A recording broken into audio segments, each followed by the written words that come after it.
મિત્રો આજ તારીખ થઈ 27/7/2026 ને આમ તો જો કે 26 તારીખની આજે રાત્રિના 12:30 વાગ્યા જેવો સમય થયો છે અને આપણે આવ્યા છીએ ધાંગધ્રા તાલુકાના પીપળા અને બૈસાપગઢ વચ્ચેથી જે રોડ પસાર થાય છે ત્યાં આગળ અને રાત્રિના 12:30 વાગ્યાની આસપાસ હાંસિયા કલાકાર અખાપા ગઢવી છે તેઓની ગાડી અહીંયા જે બૈસાપગઢ ગામ છે તેને નજીક જ ગોધરા નદી તરીકે આ નદી ઓળખાય છે અને આ નદીમાં એમની કાર છે ફોર્ચ્યુનર કાર એ નદીમાં ખાબકી છે. જો કે ભારે મહેનત બાદ અખાપા પોતે ડ્રાઇવિંગ કરતા હતા એમને બહાર કાઢી લેવામાં આવ્યા છે. તે જ અહીંના આજુબાજુના ગામના જે એમના મિત્રો છે એ પણ ઘટના સ્થળે પહોંચ્યા છે.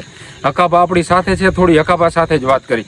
અખાપા, આ બાજુ ક્યાંય પ્રોગ્રામ હતો ને તમે આવ્યા હતા કે પછી ક્યાંય દર્શન કરવા ગયા હતા? આ બાજુ હળવદ બેઠા હતા બધા મિત્રો. એમાં ચિરાગ ભાઈ કે હિંગળાજી મંદિર અદભુત છે આપણે અહીંયા ક્યાં પીપળા પાયા બૈસાપગઢ પાયા છે. રોહિતને ફોન કર્યો મેં, રોહિત મારો મિત્ર છે તો કે હાલો દર્શન કરવા. મેં તને લેવા આવું અહીંયા આપણે નીકળી જઈ. બૈસાપગઢ આવ્યો એટલે હિંગળાજ મેં દર્શન કર્યા. વળતા વેરા આવ્યા તો નાગદાદા આડે ઉતરા. નાગદાદાને બચાવવા મેં આમ કાવું માર્યું તો સીધી ઉતરી જતી ગાડી. બચી ગયા કારણ કે અડધી છે ને કે આમાં પલટી મારી તો મરી જાય બધા એમાં. નદી કારણ કે અત્યારે વરસાદ પણ ચાલુ છે. અહીંયા નથી વરસાદ, અત્યારે હળવદમાં પણ ચાલુ ને અહીંયા વરસાદ આવેલો છે, નદીમાં પાણી પણ છે. તમારી ગાડી અડધી તો ડૂબી ગઈ છે. વિડીયો પણ અમે જોયો કે ગાડીમાંથી તમને આ લોકો અંદરથી છાતી હમાણું જે પાણી છે એમાંથી બહાર કાઢે છે.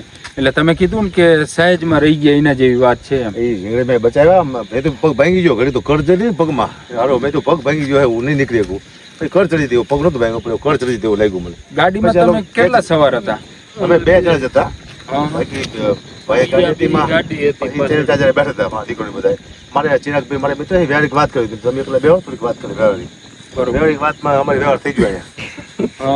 અને આમાં શું છે વેચવા ન પડ્યા ને તો મળી જાય તમે.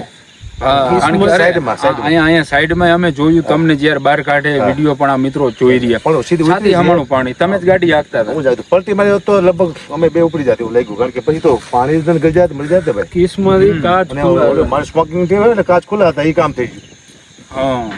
કાચ ખુલ્લા કાચ ખુલ્લા હતા. હા, શું કહીશું આ ઘટના બેની? ઘરના બચી જ્યાં માતાજી કૃપા કરી દર્શન કરવા ગયા હતા. હવે કોઈ દી રાતે ક્યાંય દર્શન કરવા જવાનું નહીં, દિવસે જવાનું, રાતે નહીં જવાનું. રાતે નહીં જવાનું. ઓકે, તો મિત્રો આ અખાપા ગઢવી છે ને એમની જે કાર જે છે ફોર્ચ્યુનર એ અત્યારે અહીં જે બૈસાપગઢ ગામ છે ધાંગધ્રા તાલુકાનું અને ત્યાં આગળ બાજુમાંથી જે ગોધરા નદી તરીકે આ નદી ઓળખાય છે અને આ નદીમાં ખાબકી છે. આ તમે જુઓ છો કે આગળનું બોનેટ તો આખું ડૂબી ગયું છે અને આ નદી જે આખી છે અને અહીંયા ગામના પાદર બાજુથી જે છે બરોબર. આ તમે જુઓ કે આ પીપળા બાજુનો રસ્તો છે, પીપળાથી બૈસાપગઢ બાજુ જઈને એ બાજુમાં. અને અહીં આખું આ નાલું બનાવવામાં આવ્યું છે અને અહીંયા જે એમની જે કૈરિયા છે કે નાગદાદા આડા ઉતરા અને સ્ટેરિંગ પર કાબુ ગુમાયો અને સીધી જ અહીંયાથી જે છે એ અખાપાની ફોર્ચ્યુનર કાર જે છે મિત્રો એ આ નદીમાં ખાબકી છે. જો કે સદનસીબે અખાપાનો તેની સાથે કૈરિયા છે કે એમના એક મિત્ર હતા, એમનો બચાવ થઈ ગયો છે. એમનો દીકરો પણ સાથે હતો, પરંતુ જો કે એ કૈરિયા છે કે બીજી એક કાર હતી પાછળ આવતી હતી એમાં જે છે એમનો દીકરો ને બાકીના જે કંઈ મિત્રોને સવાર હતા. જો કે સદનસીબે આ ઘટનામાં અખાપાનો તેની સાથે એમની સાથે રહેલા મિત્રનો ચમત્કારિક જે કંઈ બચાવ છે મિત્રો એ બચાવ થયો છે.